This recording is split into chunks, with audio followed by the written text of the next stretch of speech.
Magandang hapon sa inyong lahat. At ngayon po is July 8, Monday. Dito na naman ako, si Bingkay, mga kananay, mga katatay, mga princess. Magandang tanghali at magkainan na tayo.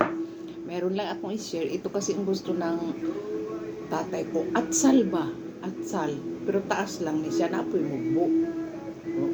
Atsal. Bisaya ba atsal? Magbisaya na tayo ha, saksak sinagol. Kanigyud yung ganahan na isawsaw sa bagoong. Kaya naalala ko lang ba.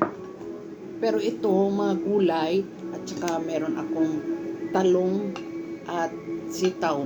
Itong sitaw yung tanim na ate ko na kinuhanan ko. At saka yung talong is bigay lang po ng mga kasamahan namin nung nagtrabaho kami sa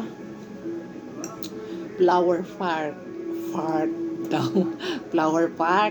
Tapos, mga lolo-lola ang kasamahan namin doon. Pero pag nag-open yun, maawa ang Diyos, bigyan niya ako ng lakas. Magtrabaho na naman uli ako doon. Ayan, kain tayo.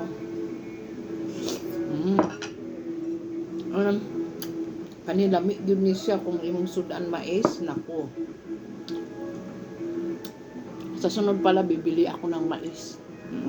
Meron dito sa Brazilian store. Mais.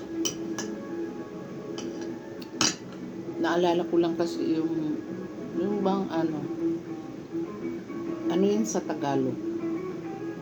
Basta grand bell pepper. Pepper yan. Bell pepper. Yun ang gusto ng tatay ko. Isaw-saw siya sa bagoong. Naalala ko lang kaya sinishare ko. Halina kayo, kain na kayo. Kuha na kayo ng plato. Kain na tayo sa tanghali.